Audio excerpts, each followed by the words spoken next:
This test review is brought to you by the Teaching Center, located on UF's main campus in Broward Hall. For more information, visit our website at www.teachingcenter.ufl.edu.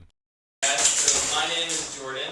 I'm a math major here at the university, and I work for our tutoring center, and we offer these free reviews to you guys as long as you sign in. So you guys sign in and I'll do math. So that's a good deal, I think. Alright, so I'm just going to go through and do all the problems and hopefully help you guys out with anything you need. If you have any questions, stop me. I mean, nobody's here right now, so it's fine. We can do this. If I make a mistake, feel free to stop me. And that's about it. So let's get started. Alright, so the first problem we have deals with speed, and we have this function that represents speed. We have, so S of t equals 20t minus 40 radical t plus 50. And so the first part, what is the domain of S of t going to be? So they tell us that the time frame we're working with is from 6 a.m. to 10 a.m. So, and they tell us that where t is the number of hours after 6 a.m. So the whole idea here is that when t equals 0 really is 6 a.m. and then when t equals 10, or sorry, excuse me, when t equals 4, this is 10 a.m. So is that clear? Alright, so the domain is from t equals 0 to 4. So for part A, we have the domain 0 to 4. Alright, so that's part A. And now part B, they ask, sketch the graph of S of t, and then what are the best and worst times to be on traffic. Alright, so I'm going to give a brief sketch over here. So for part B. The easiest thing to do, I think, is just to plug in some values and get stuff back and just kind of do a little graph like that. So we have 1, 2, 3, and 4, and this is 0. Alright, so when t equals 0, we have 50, so, and then this is 52. So we have a point right here, and then when the next one we can evaluate easily without a calculator is t equals 1. So when that happens, we get 32. So I'll put that down here. 32.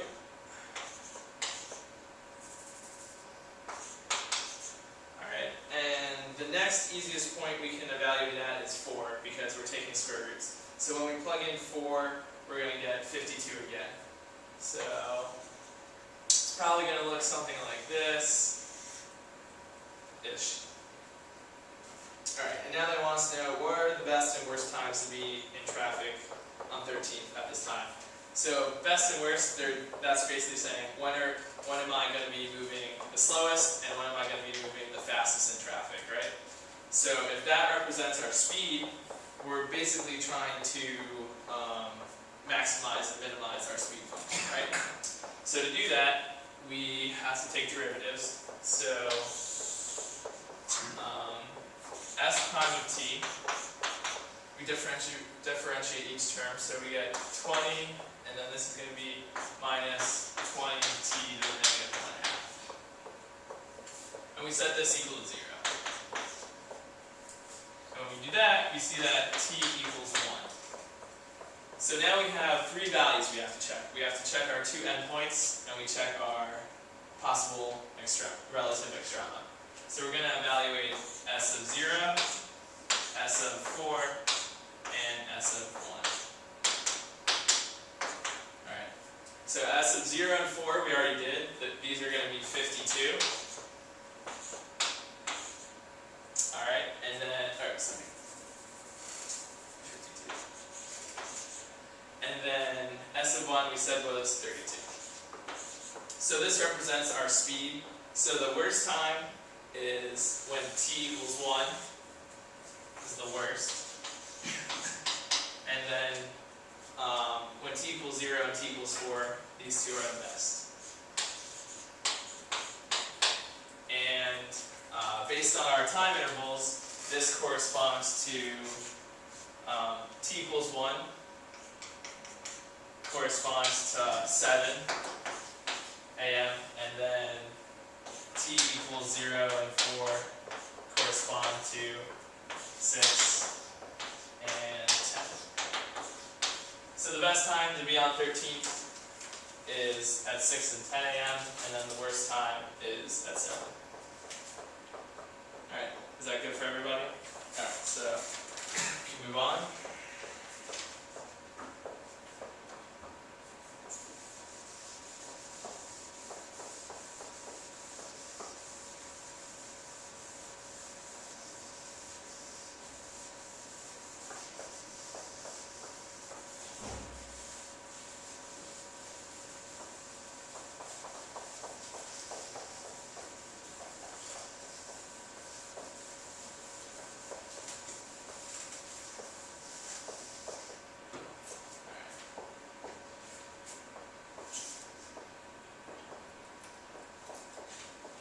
So number 2.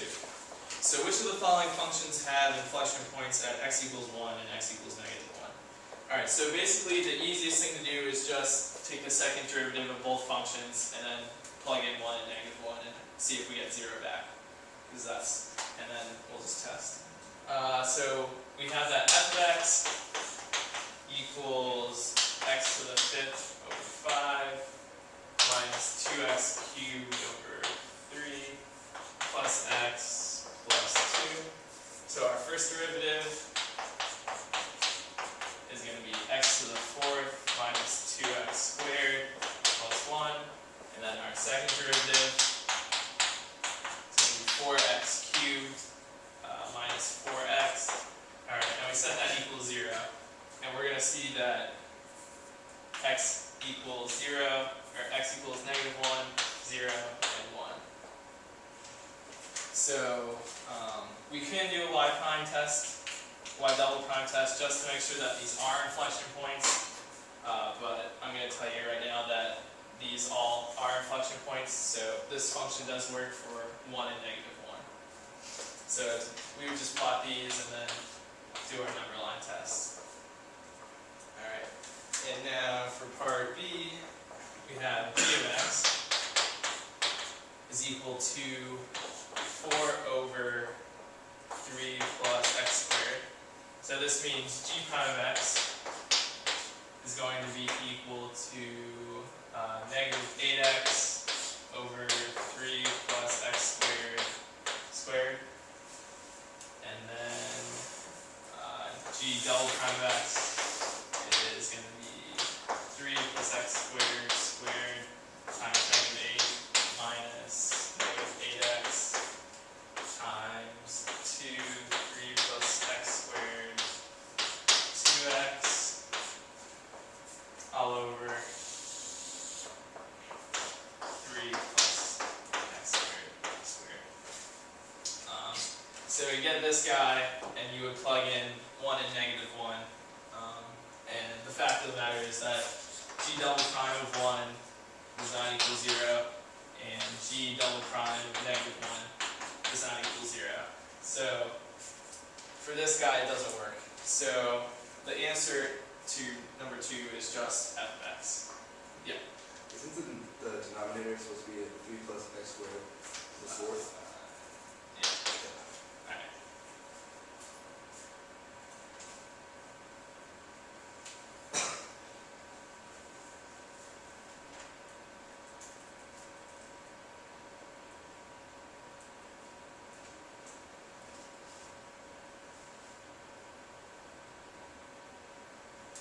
Is everyone clear on this?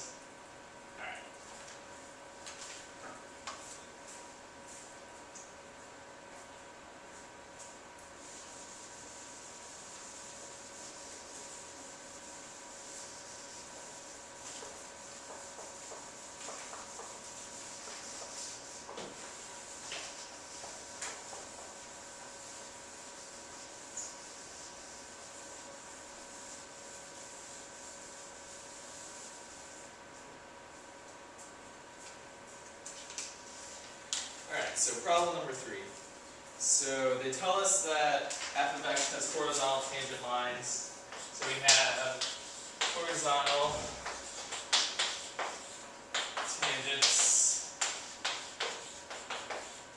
at x equals -1, x equals 2, then x equals 8.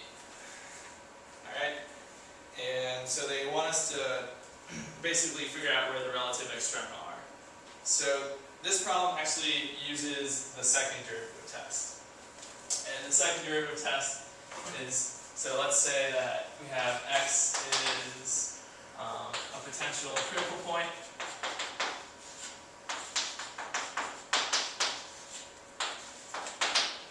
Alright, all we do is we evaluate f double prime of x. And if we get a positive, then this is a minimum. And if we get a negative, then it's a max. So that's basically what the second derivative test says. So these are our critical points, potential critical points, since we have horizontal tangent lines there. So that means this implies that f prime -1 equals 0, f prime of 2 equals 0, and then f prime of 8 equals 0. So the trick now is we have to determine the sign of f double prime of -1, 2, and 8. And the way we do that is the interval they give us. So they tell us that f double prime of x is negative on, negative infinity to 0, and then from 5 to infinity. And then they tell us that f double prime is positive on 0 to 5. Isn't it the other way around? Yeah, thanks.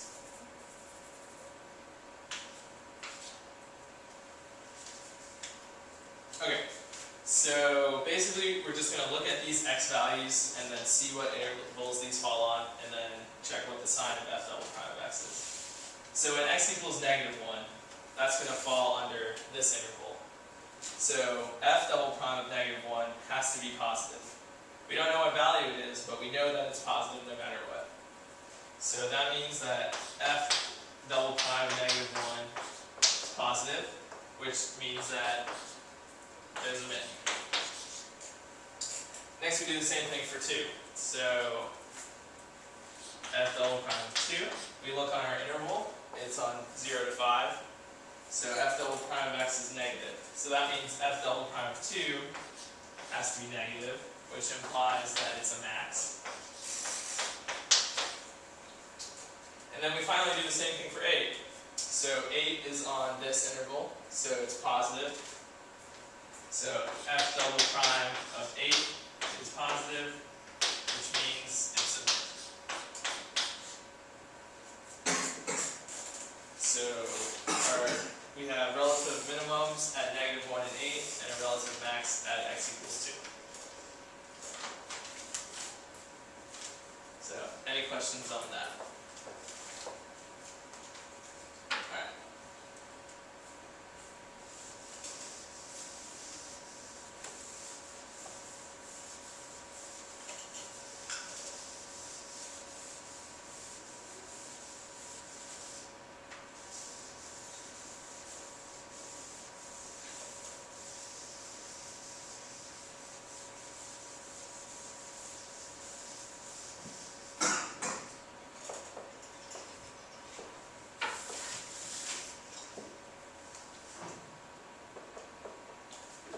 Alright. So this is one of those business problems where they give us, for number 4, they give us demand and then a cost function, and they want to determine the price that maximizes average profit. So basically, before we try and maximize profit, we have to come up with an equation for what profit should be. So in general, profit is equal to revenue minus cost. Alright, and they tell us the cost function directly. They tell us that c of x is 20x plus 250. Alright, and we're going to have to construct the revenue function. So revenue is just the number of units we sell times the price that we sell the units for. So they give us P of X, which represents the price, the price that we sell for a certain number of units, X. So they tell us that's 160 minus X over 10. So when we're selling X units, this is going to be the price. So to determine the revenue, it's just going to be that R of X equals X times P of X. Because X is the number of units we're selling, and then this number was the price that we're selling those units for. So that's going to tell us how much money we actually get. So then profit, which we'll say is big P of X, is equal to 160x minus x squared over 10 minus 20x plus 250. And this becomes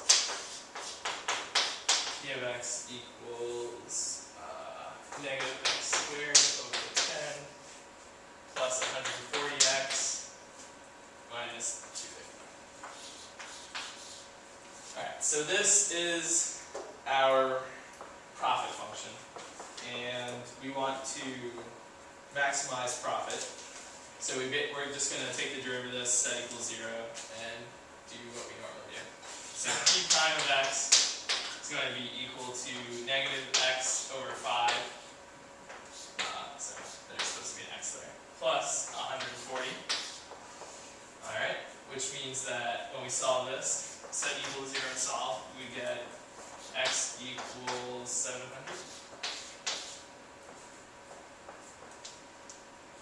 And then, so this is the number of units that we produce to maximize profit. They want to know the price that we sell at. So we take this number, 700, and we plug that into our cost function, or excuse me, our price function. So our little p of x was, so we're evaluating little p of 700, little p of 700, which is going to be 160 minus 700 over 10, which is 160 minus 70, which is 90.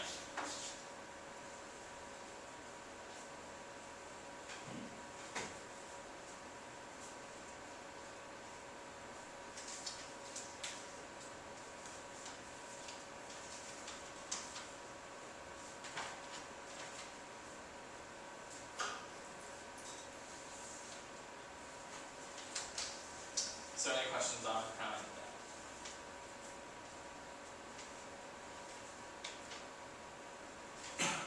Alright.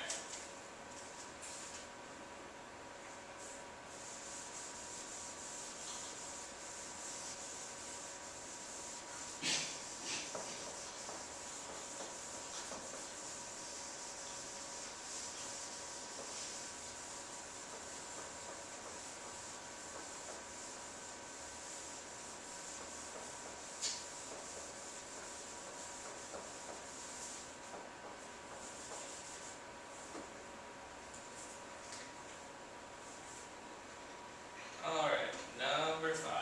So sketching, which is always everyone's favorite thing to do. Alright, so I'll do most of my work on this board, and then I'll do the sketch over on that board. So they tell us that f of x is equal to negative 7x x squared times x squared minus 2 all over 3x times x squared minus 4. Alright, so the first thing that happens is we're going to reduce this. So the x's cancel out, and basically we're going to write down that we know that we have a removable point of discontinuity at x equals 0. So that's the first, so that tells us one part about our graph. The next thing we can examine are the asymptotes. So we're going to have vertical asymptotes at x equals plus or minus 2, because we set the denominator equal to 0 and solve. And then to check for horizontal tangents, we have to take the limit as x approaches plus or minus infinity. Alright, when we do that, it's just, since these two are of the same degree, it's just the coefficient out in front. So when you take the limit, you get y equals negative 7/3. Alright, so that's all we can tell. Alright, and then we also have we have zeros of our function at x equals plus or minus radical 2. Alright, and now we can, and they also give us f prime of x and f double prime, so we can tell where the function's increasing, decreasing, concave up, concave down, etc., etc. So f double prime of x is going to equal 0 when x equals plus or minus 2. So we can construct a y prime line for negative 2, 2, and we check values in the derivative, and we're going to get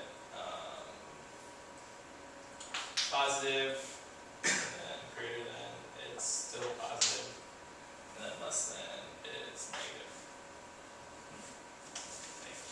Let me just make sure that's right. Yeah. Alright, and then we can do the same thing for, so let's have intervals of decreasing.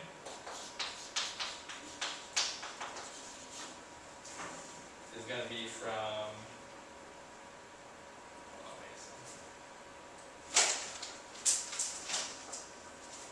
alright, so it's from negative infinity to negative 2.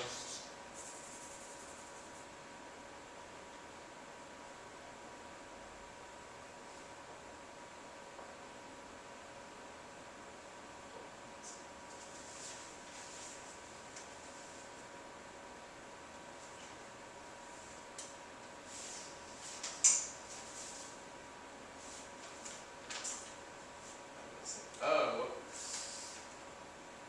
I'm sorry. I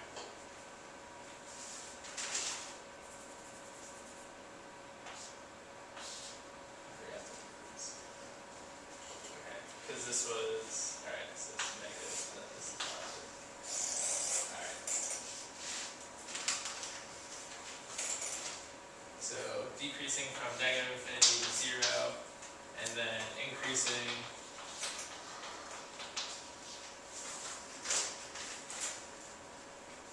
from 0 to infinity. Alright, now we're going to check for concavity.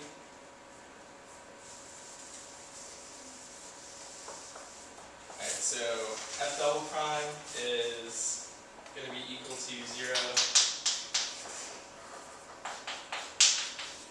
when,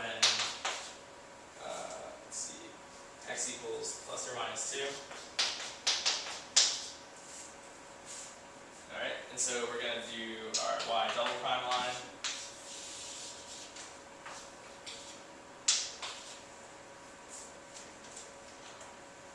We should get positive.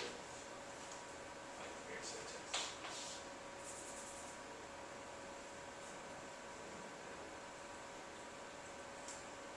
Oh yeah, this is positive. Greater than 2 is also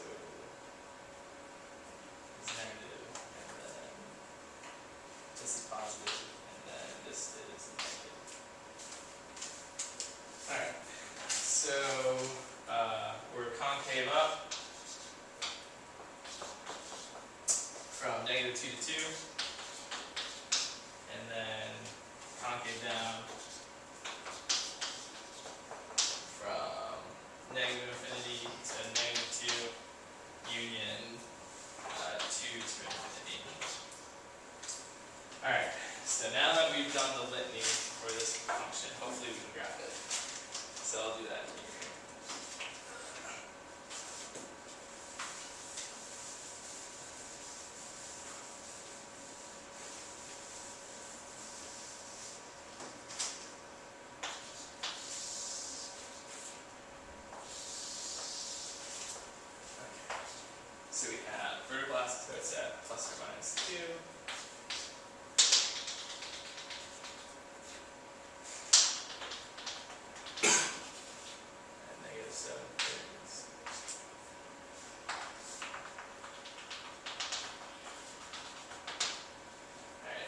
0 is at plus or minus radical 2, so here.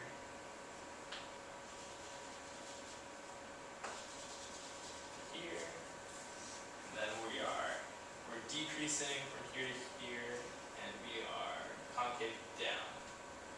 So we're concave down and decreasing, so that's going to look like this. And then we are concave up, but still decreasing, so it's going to look like this. And then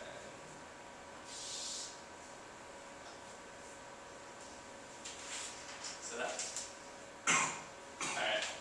So any questions on how to do that? Yeah, graphing's a pain in the butt.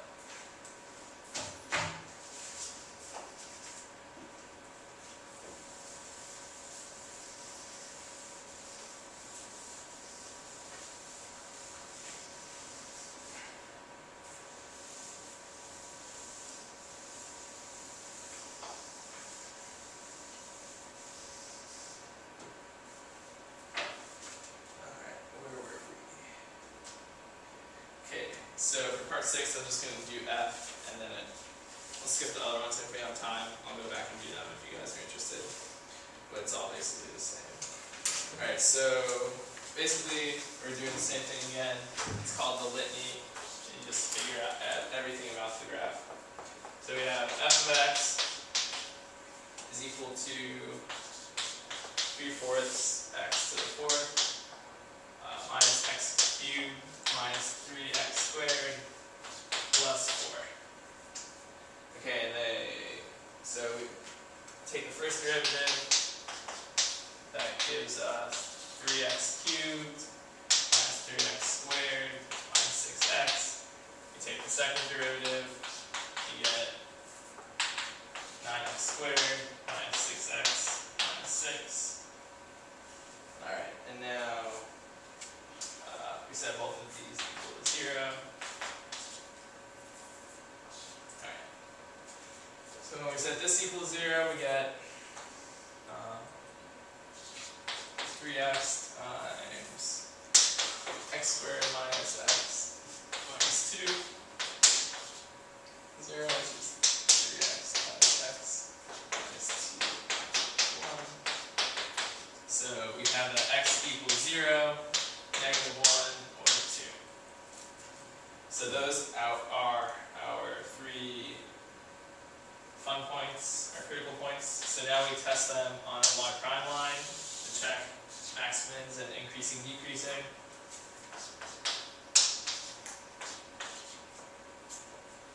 Alright, so greater than 2 is positive, 1 is going to be negative, less than negative 1 is negative, and then negative, positive. Alright, so we have a change from negative to positive, so we have a min, we have a max, and then we have a min again. And this also tells us that we're decreasing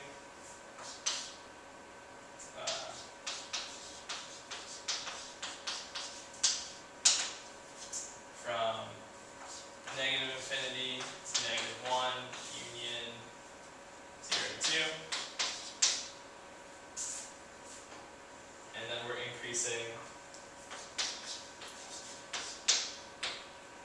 from negative 1 to 0, and then from 2 to infinity.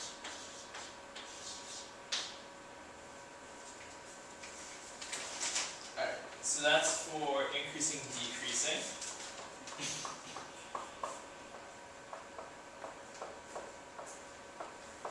Does everybody have this? Okay.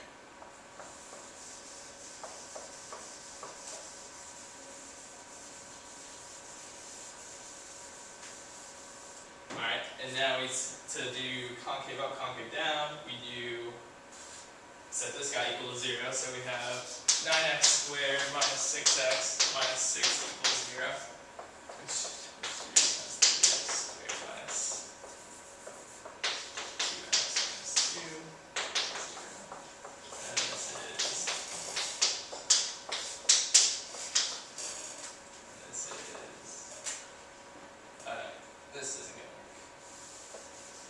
sorry, you're just gonna have to do quadratic equation for this. So x equals 2 plus or minus square root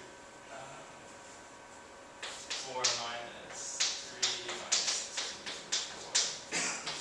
4 all over 6.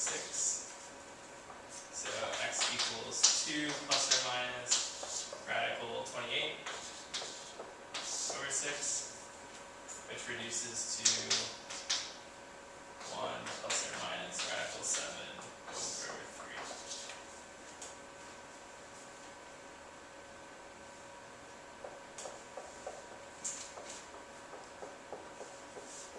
Alright, so now you would do a y double prime test. So you get 1 minus radical 7 over 3, and 1 plus radical 7 over 3.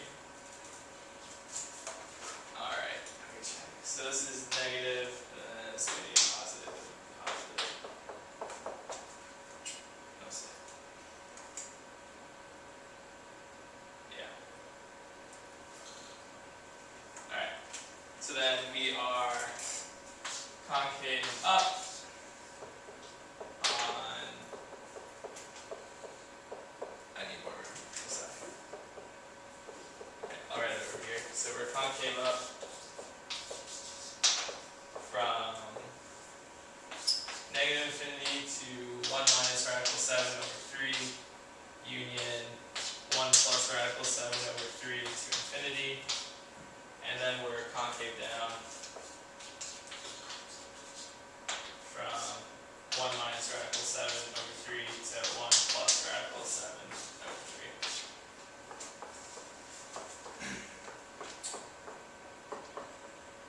And then we have inflection points here and here. Alright, and then for vertical and horizontal asymptotes, we have neither, because this is just a polynomial. And then we can sketch. So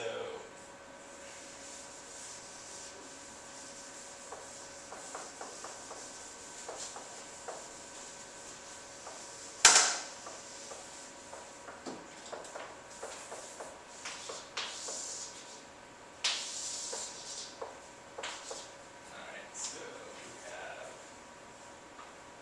1 plus radical 7 over 3, 1 minus radical 7 over 3, and then we had, what was it, 0, negative 1, and then 2.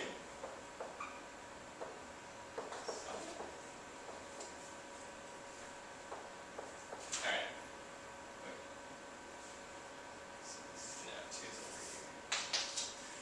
Alright. Sorry. What's out here? Alright, and then we said that there is a max, right?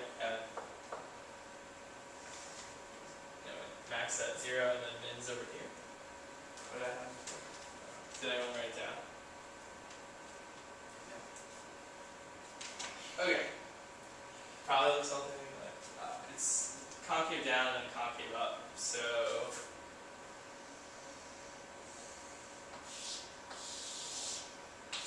probably looks like a W. Something like that.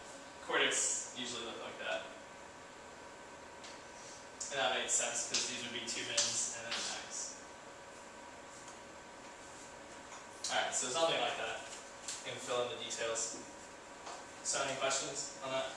Alright.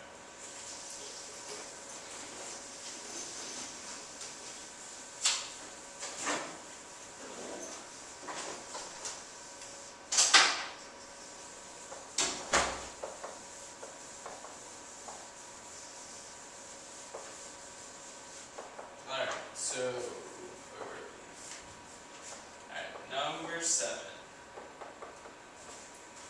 Alright, so this is a population problem, and they tell us that the population of bacteria after 2 minutes after the start of the experiment is just given by 10t cubed minus 180 t squared plus 600t plus 14,000. Alright, and the first question, part A, is for what time time period is the population always increasing. So we're just seeing where this function is increasing. So we take the derivative and we get 30t squared minus 360t plus 600. Alright, set that equals 0. This becomes, back after 30, you get t squared minus 12t plus 20 equals 0. And then this factors in t minus 10 and t minus 2. Alright, so our two potential critical points are t equals 2 and t equals 10. So now we come over here and we do a y prime line.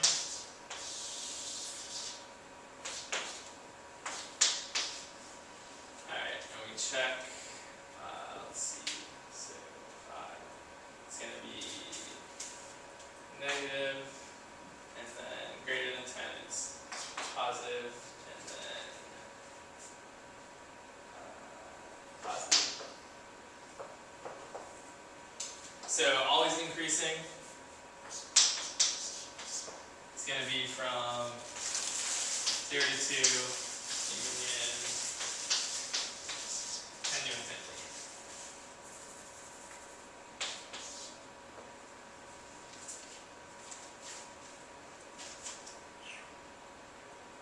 Alright, so everybody got that? Alright, so part B asks, at what point is the population changing the slowest? So the wording there is kind of trying to trick you kind of. So they're saying that the rate of change is slowest. So if p prime of t represents the rate of change, we're trying to find when p prime of t is smallest. So we're actually trying to minimize p prime of t.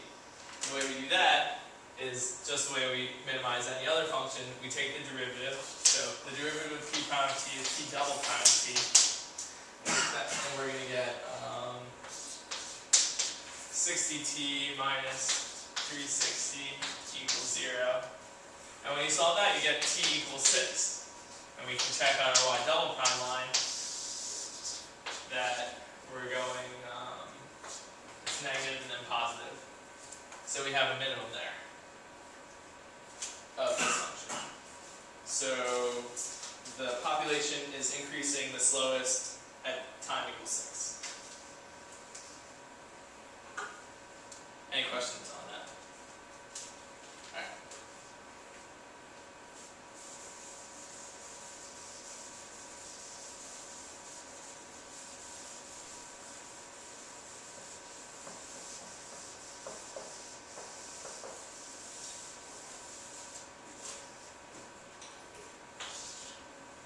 Alright, number 8.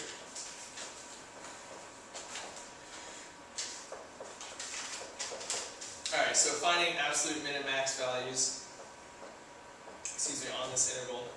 So we find local extrema and then we just test the endpoints. So first thing is we have h of p is equal to p squared all over p squared plus 2p plus 5. So we take the derivative of this, you get h prime of p equals p squared.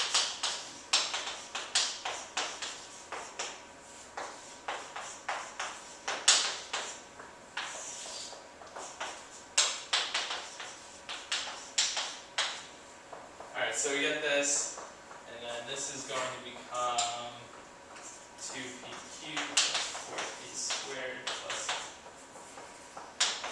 10p minus 2p cubed minus 2p squared all over p squared. Alright, and then this is going to be equal to, so these guys cancel out, so 2p squared plus 10p all over p squared plus 2p plus 5 squared. Alright, so we set this equals 0. When we solve that, we're going to get, so p times 2p plus 10 equals 0, and then we get p equals 0 and p equals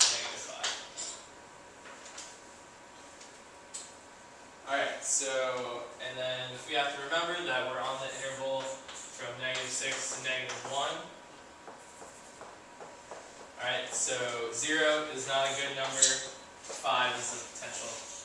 So now we check all three, so now we check the three values. So we check h of -1, h of -5, and h of -6. Alright, so h of -1 is going to be 1 over 4. H of -5 is going to be 25 over 20. And then -6 is going to be 36 over 29.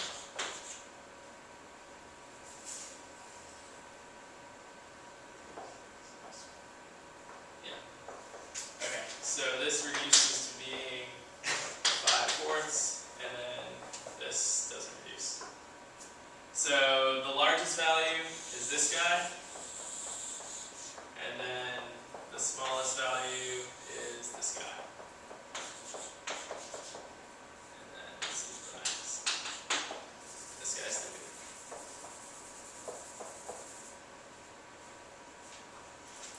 Alright, so everybody good with this? Okay.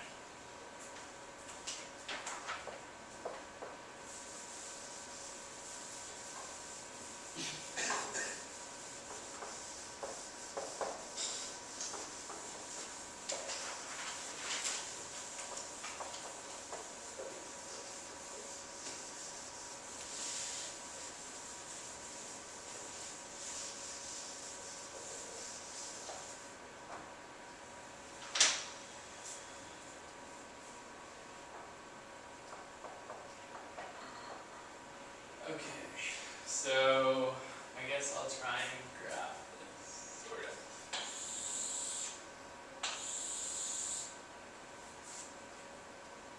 Alright, so this is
Alright. So first of all, let's talk about where this function is increasing. So we are clearly increasing. If we look at the tangent line of the curve, these all have positive slopes up to here. So from -infinity to -4. And then we're decreasing here. So we're increasing on this interval. And then from -4 to -2, we are decreasing. That's right here. Alright, and now we start moving back up. So we, from here to about here, so, let's see, from -2 to about 1, we're increasing. Then from 1 to 2, we're around 1, we're pretty much just constant. So approximately 1 to 2, we're constant. Alright, and then we start, right around here, we start increasing again. So we'll say that from 2 to 3, we're increasing. And then from 3 to infinity, we're decreasing.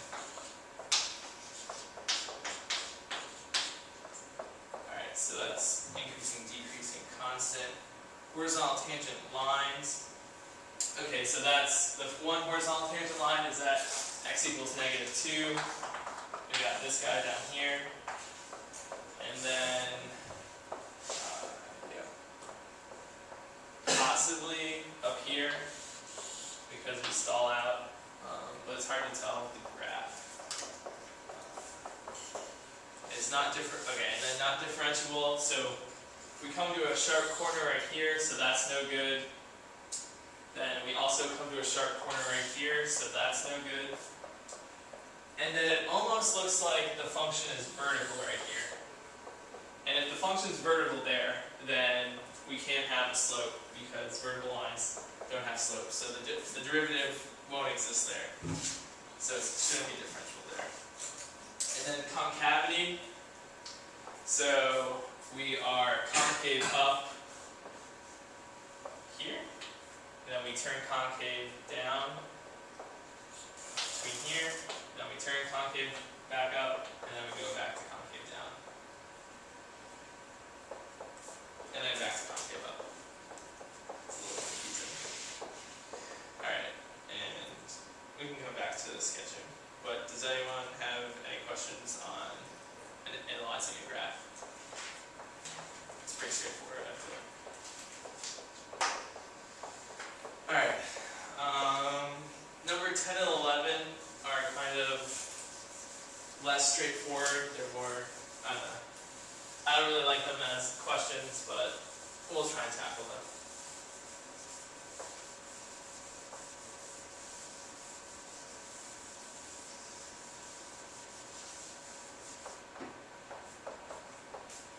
Alright, so basically 10 and 11 you're given descriptions of graphs, and for one column we're trying to construct the graph, and then the other column we're trying to guess what the function could be. Alright, so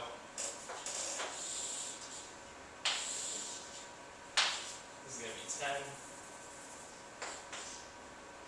Alright, so we have vertical asymptotes at -1 and 3.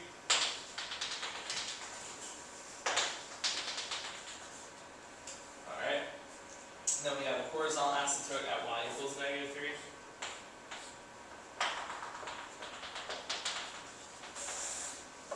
Alright.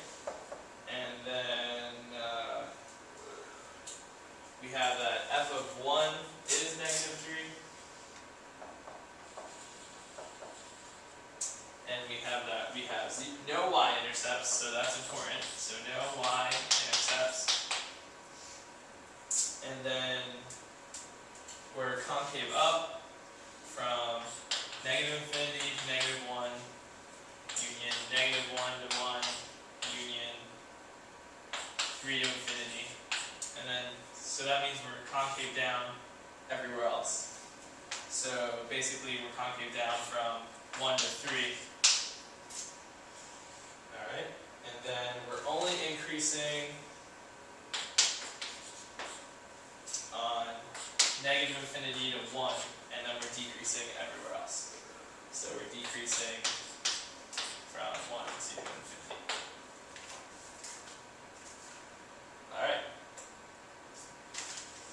So we're concave up. So let's start from the left and try and graph. From -infinity up until -1, we know that we're increasing and we're concave up. So it should look something like this in theory. Alright, and then from -1 over to 1, we know that we're also concave up and that we are increasing. So from concave up to increase. Wait, do I have that?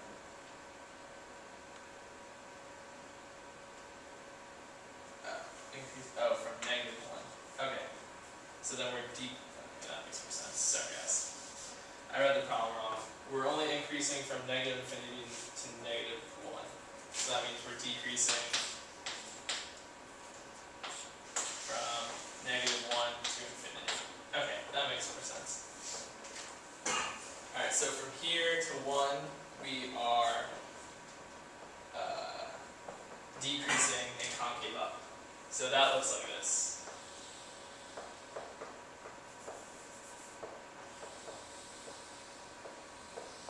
Alright, and then it tells us that we don't have a y-intercept, so basically the way we're going to tackle that is just we're going to say that there's going to be a hole. That's how we'll deal with that. Alright, and then one of the key points is that, where is it? Okay, so at x equals 1, we actually change concavity, so that's important. So we're concave down, and then we change to concave up, but we're still decreasing.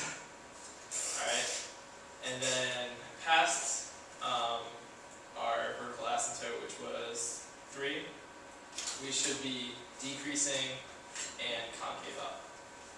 So, wait, decreasing, concave down,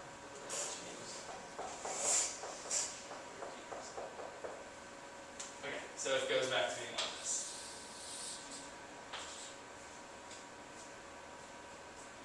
So that's basically what our graph is going to look like.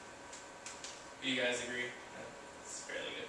Alright, so yeah, that's how you would try and do this. Hopefully you don't have to do something like that on the exam because I don't know, it's kind of pointless. Maybe not. Who knows?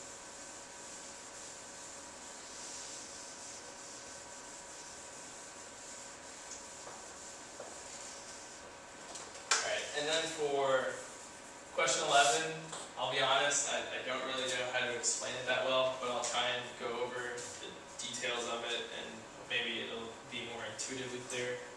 So we have that there's a vertical asymptote. You guys can see it, right? Okay. So there's a vertical asymptote at x equals -3. And then we have that in the long run, the limit as x approaches infinity of g of x is equal to 2. So that basically tells us that we have a horizontal tangent, or horizontal asymptote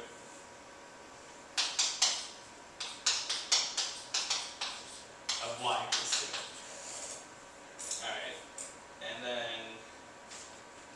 then we're concave down, we're concave up from -infinity to -3, and then concave down from -3 to infinity. And the part about being only decreasing on this interval, that just ignore that. That's not supposed to be a problem. So we just ignore that for now. So basically, we want something that kind of is going to be, so we have a vertical asymptote of -3, so this guy. Then we have a horizontal asymptote at 2. So we kind of have like a square thing going, and we want it to be concave up on this interval and then concave down over here. So concave up, we have something like that, and then concave down, we have something like that. So, I mean, this is a pretty good idea of what the graph would look like. Now, if you can get this far, then it might become clear that this is a parabola of sorts, and so that, or I mean a hyperbola of sorts, and it has the equation usually like 1 over x, something like that. But we've actually been shifted because we have that vertical asymptote at x equals -3. So we could have that, this is x plus 3. And then to get the horizontal asymptote part, we could just throw in a 2 on top, because when we take the limit as x approaches infinity, this term would just tend to 0, and then you just get the plus 2 left over. So this function right here is a possible candidate. And that's basically the best I can do on that. So any questions on that? Alright.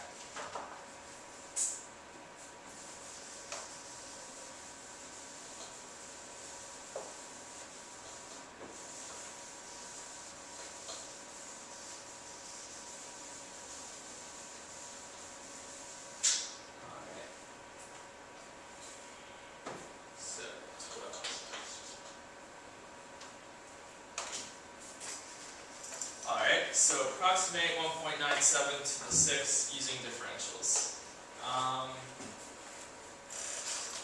So we want to approximate 1.97 to the 6. Alright, so whenever we're trying to approximate things, usually we can approximate numbers pretty close to them. So this is approximately equal to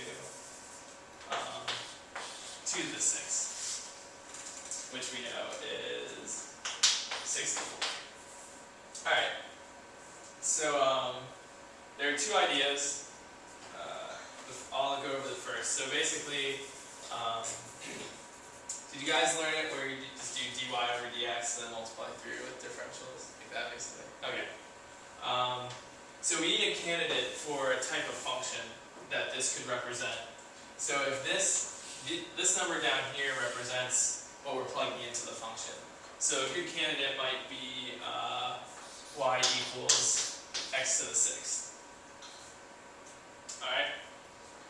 So the idea is if we take the derivative and we have dy over dx is equal to 6x to the 5th. Alright, and then we can multiply through on both sides and we get dy equals 6x to the 5th dx. Alright, so the whole idea here is if we change x just a little bit, then we'll have a change in y that's just a little bit. And where these are pretty small changes. So the whole idea is that we're going to use 2 as our original x value, and all we're doing is we're decreasing it by 0.03. So in this case, our x is going to be 2, and our dx is going to be negative 0.03. So that's what we need to get from 2 to 1.97. So the way we're going to calculate 1.97 to the 6 is that it's approximately equal to, I'll call this f of x.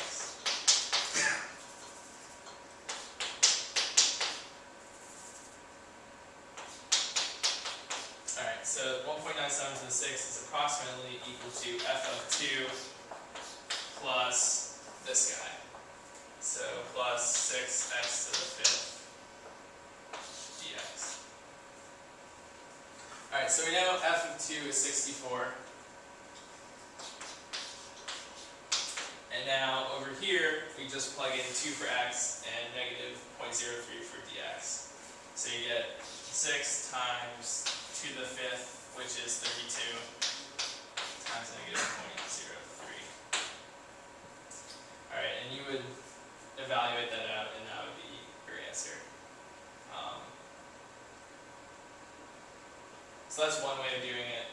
I kind of like doing, I like using a different formula that you can memorize if you want, but it's really easy to derive. So,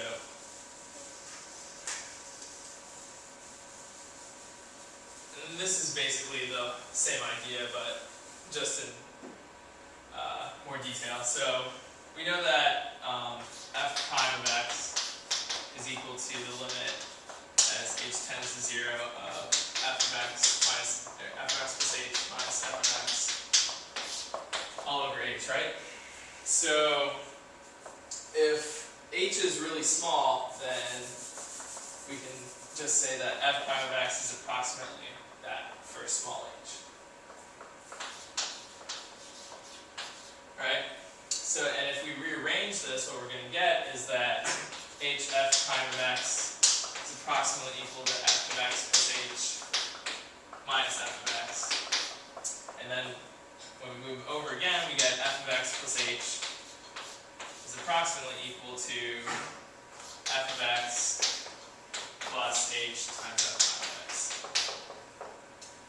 Which is basically what we just did, but if you just memorize this, you can just plug in directly. So x is normally the value that you would that you can take, and then h is just the difference. So before, just like before, x would be 2 and h would be negative 0.03. So that's where the whole idea kind of comes from, if you guys are interested. Alright, so number 13.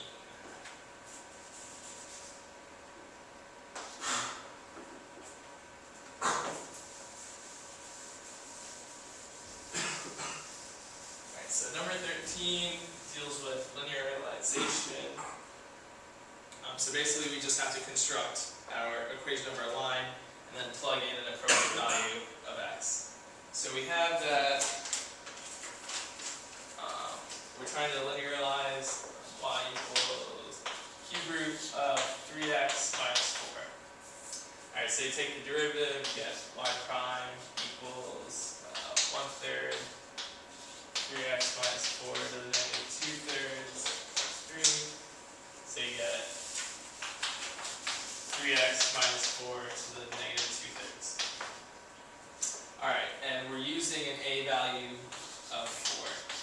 So we plug that into our derivative, we get y prime of 4 is equal to 12 minus 4 to the negative 2/3, which is 8 to the negative 2/3, which is 1/4.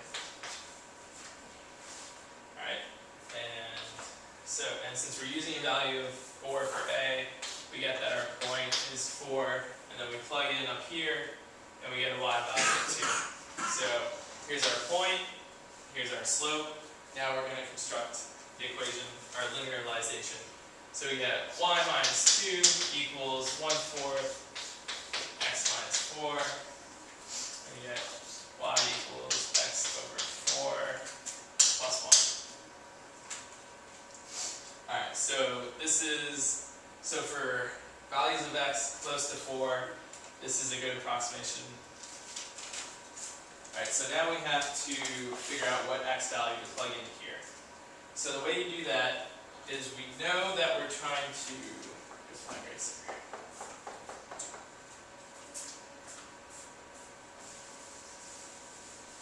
Alright. So we're trying to evaluate the cube root of 8.012. But what x value do we use? The trick here is that we take this guy and set it equal to this and solve for x. So when you do that, you get 8.012 equals 3x minus 4, and then 12.012 equals 3x, and then 4.04 equals x. So the x we're using is 4.04. So now we take this guy, come back over here and plug it in for x. So we get y equals 4.04 over 4 plus 1, which is 1.01